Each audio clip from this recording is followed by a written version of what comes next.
Kroger, fresh for everyone. Line Viper 6 Skyview Network, sponsored by Jiffy Lube Multi-Care.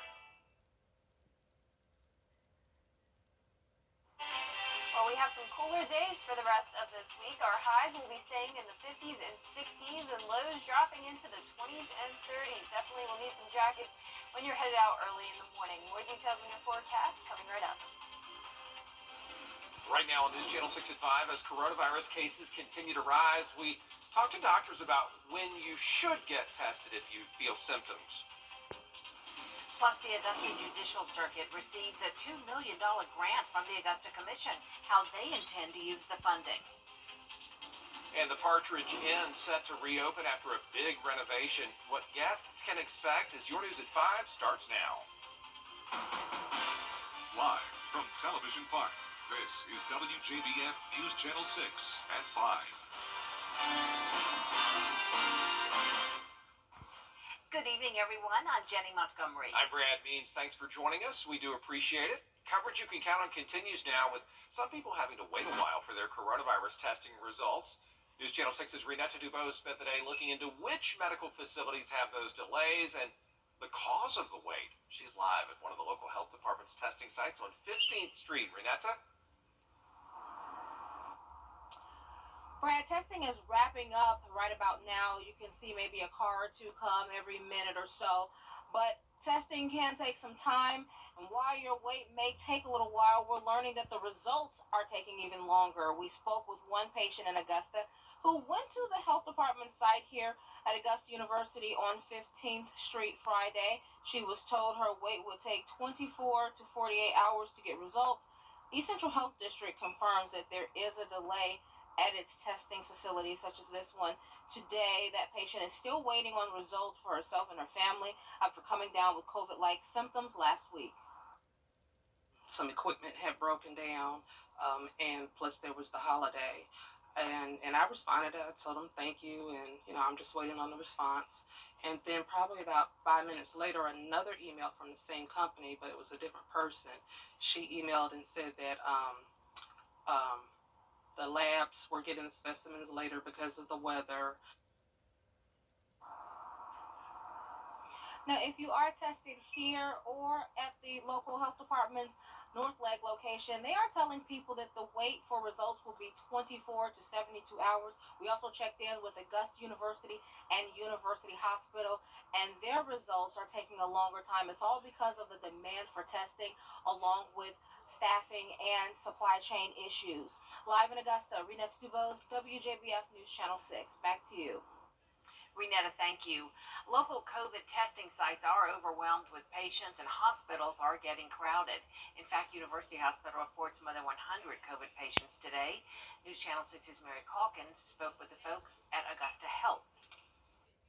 The Omicron variant is circulating in our area, driving up the number of cases and hospitalizations. Wednesday, there were 78 COVID inpatients at AU Health. In the last 2 or 3 weeks, over 80% of these infections are caused by the Omicron variant, the newest variant. With the variant in our area and post-holiday get-togethers, many people are looking to get tested for COVID. The stores are running out of the tests, but they're getting resupplied frequently. The testing sites are seeing a big increase in the number of folks who want to get tested, but they still have the tests available, at least locally. AU Health's Chief Medical Officer, Dr. Philip Kuhl, recommends only getting tested when you are experiencing symptoms or are at high risk. For people that are just exposed, it is perfectly reasonable to just isolate at home for 5 days, wear a mask for 5 days after that, and certainly that would reduce some of the testing burden. You can also shop for an at-home rapid COVID test instead. They are less effective than a PCR test, and it is recommended to wait at least 2 or 3 days after exposure or after becoming symptomatic to take a rapid test. The rapid test, whether it's the home test or one where you just put some saliva in a little cup, can be falsely negative in the first day or two of symptoms. Unlike a rapid test, a PCR test should be taken the first 2 to 3 days of experiencing symptoms, as they're less effective at detecting COVID farther into the course of the virus. In Augusta, Mary Calkins, WJBF News Channel 6. Well, despite the surge in cases, South Carolina's governor says vaccinated against the virus. Other CSRA schools are back in the classroom, and it's coming with mixed reviews from parents. Some we spoke with today say they're happy their kids are returning to the classrooms, while others worry that it's not such a good idea. We talked to leaders in the Aiken, Richmond, and Columbia County school districts who all say precautions are being taken. That's something that's been taken seriously by the board members and the school system administration, and we continue to do that daily and monitor what's happening in the schools daily. Richmond County schools currently require masks, while Aiken and Columbia counties are only recommending them. Warren County and McDuffie County have both delayed the start of school until Monday. Jefferson County students will be back in school Tuesday. An Augusta commissioner has tested positive for the coronavirus. It's Jordan Johnson, and he did go to yesterday's commission meeting, said he felt fine. But after he got home, he started having symptoms, and he went to get tested today. Did not start feeling symptoms until about 7 p.m. yesterday. I woke up this morning feeling like I had been hit by a bus, and I tested positive around noon today. So you can go from feeling fine and having no symptoms to not feeling well at all. Get well soon, Jordan Johnson. He is fully vaccinated and boosted, wore a mask to the commission meeting. This must be old video. He admits he did take it off at times when he was having something to eat and drink. Meteorologist Jennifer Tracci is with us now. Jenna, a bit warmer today. Going to be another chilly couple of days coming up, though. Yes, exactly. We'll have temperatures continue to drop as we go into the overnight hours tonight. But for now, we're enjoying clear skies. Really nice night to be walking around. The sun is getting ready to set at 5:35 p.m. tonight. Sunrise will be at 7:33 tomorrow morning. Right now, temperatures did make it into the 60s, and we're still at 61 at Bush Field, 60 at Daniel Field, dropping down to 56 at Aiken Regional. And for our current wind speeds, it's pretty breezy coming in from the west, 9 miles per hour in Augusta and Gibson, 8 in Louisville, 10 in Waynesboro, and 10 in Aiken as well. Relative humidity is at 50% in Augusta, 51% in Aiken. Satellite and radar showing clear skies across the CSRA. However, we do have a few clouds moving in from the west ahead of this weak cold front. We will have some rain as we go into tomorrow evening, but for this evening, no rain to worry about. We'll continue to have mostly clear skies with temperatures dropping to 50 degrees by 7 p.m. and into the mid-40s later on tonight. Back to you guys. Jenna, thanks. Hundreds of court cases have been waiting to go to trial for months. The pandemic forced the courts to suspend jury trials for about a year. Well, now the Augusta Judicial Circuit is getting some help to speed up the process and get those cases tried quickly. Here's News Channel 6's Chloe Salsameda. Court is in session in Richmond and Burke counties, but about 500 cases are waiting to be tried. When we were prohibited from holding jury trials, that created basically potholes in the road. Holes that will be addressed soon. The state is awarding a $2 million grant to the Augusta Judicial Circuit. It'll be used to hire 12 new employees, whose goal will be to eliminate that backlog by getting those cases tried quickly. Judge Craig and the Superior Court judges have put a very aggressive plan in place to be able to attack that backlog. Part of that plan is to change the court schedules to accommodate more cases. Instead of having 20 or 25 trial weeks per year for criminal cases, we will have 30 trial weeks in Richmond County and 12 weeks in Burke County. Violent felony cases will be prioritized first.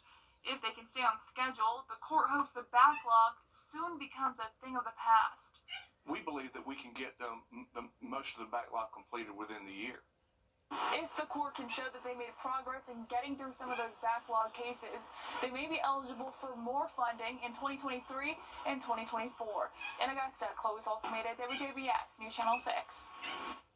Earlier this week, we told you about complaints about gunfire on New Year's Eve in Augusta, but that's not the only issue making noise. Georgia law allows fireworks on New Year's Eve until 1 in the morning, but Commissioner Catherine Smith McKnight said they went on much later than that, and she's getting complaints from residents who say they have heard enough. Up till 1 a.m., that wasn't the case. That needs to be taken care of too. We need to figure out a way to redo this ordinance. I got a lot of calls about it. The next day, my phone blew up. State law allows local governments to make their own earlier hours when fireworks are allowed. McKnight says she plans to bring up the issue at committee meetings next week. Georgia Governor Brian Kemp is pushing for a new state law to loosen handgun requirements in the state. Governor Kemp says his plan would let more Georgia residents carry concealed weapons without a state permit. Kemp says this comes as violent crimes are going up across the country and people should have their constitutional rights protected, not undermined. He says the U.S. Constitution grants citizens the right to carry a firearm without state government approval. And I look forward to working with the members of the House and the Senate, many who are here today, and groups like the NRA and GA2A on legislation, some of which has already been filed, to get constitutional carry across the finish line this legislative session. That session starts on Monday, and that's where lawmakers would start talking about the measure. Soon, changes will take place at the Aiken County Detention Center. An architect firm will design a new project adding another 150 beds for inmates. The current facility is designed to hold 317, but last year the average daily population was nearly 380. Planning for our current facility was done very well, and so all the logistical aspects of food service, medical, mental health, intake and receiving, all that was pre-planned to be expanded on. It is expected to be completed within the next 3 years. Renovations are underway at an Augusta hotel. The Partridge Inn is going to be redesigned. The general manager says there will be modern upgrades to the building, the rooms, but with more of a traditional feel to them. The color scheme, the furniture are all going to make guests feel like they're going back in time in many ways. And with these renovations also comes expansion to popular parts of the hotel where people around town like to visit. Really wanted to update the rooms and expand the second floor bar area. So the bar will be doubling in size, and all new upgrades for public space and everything else. So just really making sure that everything is ready for moving forward in 2022. The Partridge Inn set to reopen in February, and for an inside look at construction and a peek at what the finished product's going to look like, join us for News Channel 6 at 7. Coming up, the Consumer Electronics Show is now underway in Las Vegas. A lot of people excited about the new gadgets being introduced. We'll take a look at those when we come back.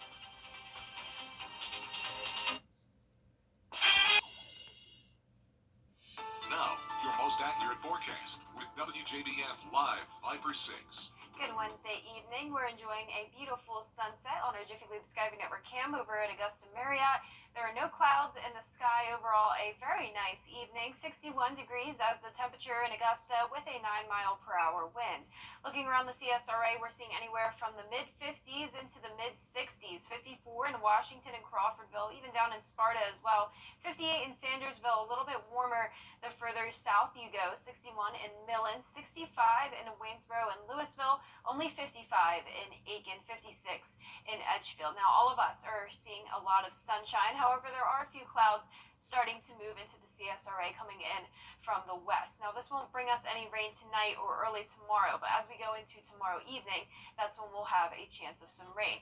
Now, looking at the earthquakes in South Carolina, you may have noticed or heard that we've had 10 earthquakes now over the last 10 days.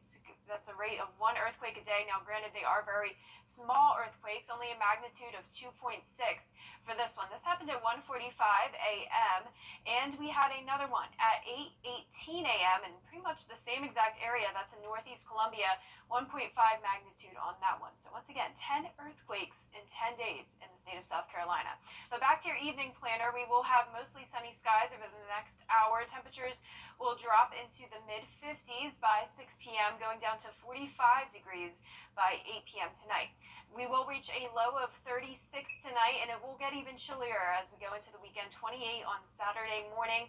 Then our lows will increase briefly next week, 40 48 on Sunday night, as we do have some rain move into the area. 30% chance of showers Thursday evening, 50% on Sunday. That looks like it'll be our rainiest day out of the week. Our feature cast when you wake up tomorrow at 6 a.m. shows we do have a system moving through. This will bring some winter weather to parts of Tennessee and even North Alabama once again.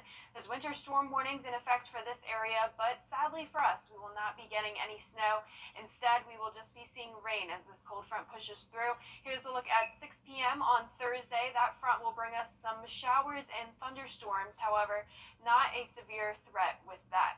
Here's a look closer to home, 6 a.m. tomorrow, waking up with westerly winds, a few clouds starting to move into the area. So overall, a partly cloudy day with no rain to worry about until the evening. Here's a look at 5 p.m., the first line of showers moving through, and this will be in and out very fast. Gusty winds with this, but as I mentioned, not expecting these to be severe, and just light showers as we go into late Thursday. Long-range futurecast showing more rain on the way Sunday, though, with a much stronger cold front. Notice some very heavy rain moving into the area late Sunday into Monday morning, and then that'll be out of there by later Monday morning. No rain to worry about on Tuesday. And notice our temperatures will be staying around the 50s and 60s for the rest of this week, warming up on Saturday to 68 and then cooling right back down to 48 by next Tuesday with sunny skies once that front exits the area. All right, Jenna, thanks. Well, hey, tonight's Powerball jackpot will be the 9th largest in the game's history. Nobody won on Monday night, so the jackpot has grown to $610 million. If you win and choose the lump sum, the cash value before taxes is $434 million. You can watch tonight's drawing right here on News Channel 6 at 11. Still to come, South Carolina with... Four more Richmond County schools will transition to learn at home for the next several days. Tobacco Road Elementary, Wheelus Road, Hornsby, and Laney High School students will be learning remotely. They'll be allowed back in the classroom on Wednesday, January 12th. To keep up with all the latest school closings, just go to our website, wjbf.com. While many are concerned about the surge in COVID cases, a local expert says the spread of Omicron may not be the worst thing. Dr. Jose Vasquez at AU Health says it is a very mild form of the virus, many only experiencing moderate flu-like symptoms. Dr. Vasquez says this mutation really is the one you want if you have to get one, and he says it could be the beginning of herd immunity. It may be that Omicron will push us into what we're talking about, which is the herd immunity. Even the folks that have been unvaccinated get Omicron, get a mild disease, get some antibodies, and that kind of closes the target for the virus, right? Versus all the folks that have not gotten anything. So it's a possibility that Omicron actually is a gift, if you will. Dr. Vasquez still urges folks to get vaccinated and to get a booster 5 months after that. And he says we need to remember that just because Omicron is here doesn't mean Delta is gone. Augusta's bus stops are getting some improvements. Augusta Transit was awarded more than $1 million to make the stops safer and more accessible. News Channel 6's Chloe Salsameda has more on what you can expect. Tina Hurd has traveled by bus for years. I've been riding the bus for half of my life now. She's heading back to Charlotte after spending time with family in Augusta. I really like the bus system. It's real reliable when you can't depend on nobody else. What's not as reliable, about 30% of Augusta's bus stops don't have signs. Some bus stops you go to and they won't stop if there's not a sign there. You cannot flag the bus down, and having bus stops signs allows riders to get to the right point to board the bus. Augusta Transit plans to add signs to dozens of bus stops. It's part of a plan to upgrade stops throughout the city. Some of our bus stops require shelters. Some of our bus stops require seats. Most of our bus stops require trash cans. Augusta Transit received a $1.4 million grant to make these improvements. A big portion will be spent to make bus stops accessible for people using wheelchairs. Right now, more than 100 bus stops are not compliant with the American Disabilities Act. Persons in wheelchair have to either wait in the street or wait further away from the bus stop because there's just no way they can access the correct bus stop. So we want to minimize that and improve safety and security. Improving safety for people like Tina. That's really awesome. Augusta Transit will begin making seeing these improvements this year. In Augusta, Chloe Salsmeda, WJBF, News Channel 6. The Augusta landfill facing a long list of violations from Georgia's Environmental Protection Division. Those violations include a large amount of solid waste spilling into Spirit Creek. A representative from the EPD made a visit back in December, and they noted that the trash was not being properly covered to keep it from spilling into the creek after heavy rain. Commissioner Brandon Garrett points to a lack of employee training here. Some of the issues are with the employment out there, and we're actually bringing in some additional training for those operators to help them better understand what is, fully required and working in that environment. Landfill environment is totally different than a normal construction environment in regards to what's required and just really how the scope of work goes. Some other violations include not having the proper equipment for landfill operations. Now, the EPD has fined the city in the past for things like this, but Garrett says this will not be the case this time around. Richmond County investigators are on the hunt for a child molestation suspect tonight. Tytron Smith is wanted for an incident that happened Tuesday on Broad Street. If you know where he is, contact the Richmond County Sheriff's Office. Smith is also facing kidnapping charges. The 3 men convicted of murdering Ahmaud Arbery will be sentenced tomorrow. Greg and Travis McMichael and their neighbor, William Bryan, were found guilty in November of shooting and killing Arbery as he ran through their neighborhood. All 3 could be sentenced to life in prison as prosecutors chose not to seek the death penalty. The 3 men also face hate crimes charges in federal court. The trial date is February 7th. A ministry for the homeless tried to figure out who's responsible for shooting paintballs at their headquarters. It happened Tuesday at Walking Tall Ministry in Gloverville. Surveillance video shows a vehicle driving along Augusta Highway. Somebody's in that vehicle shooting paintballs at people on the property. There were 2 or 3 people at the fire barrel, and they said as they were driving by, they seen them at the fire barrel, and they pointed at them and began to shoot at them. So you can see how they would have took that very personally. If you have any information, please contact law enforcement in your area. Still to come, the Poison Peach Festival, just a few days away now. How organizers are preparing for the festival as your News at 5 continues. NetCT.com/border poll. Jenny, Tuesdays at 12:30 on News Channel 6. If you're looking for something to do this weekend, there's going to be a film festival in downtown Augusta. News Channel 6's Mary Calkins has the story. This weekend, the Poison Peach Film Festival returns to the Imperial Theater. The festival showcases local independent films. I know recently Augusta, over the past few years, has gotten a lot of press for some out-of-town productions that have come in, but we have a vibrant group of local filmmakers. The festival begins Saturday night at 7 with a block of short films, followed by a feature film at 8 and another short block at 9:30. We're very clear as to what the appropriate audience is, so if you want to bring the kids on Saturday, you may want to leave before the gorier ones. There will be 2 feature films Sunday afternoon at 2 o'clock.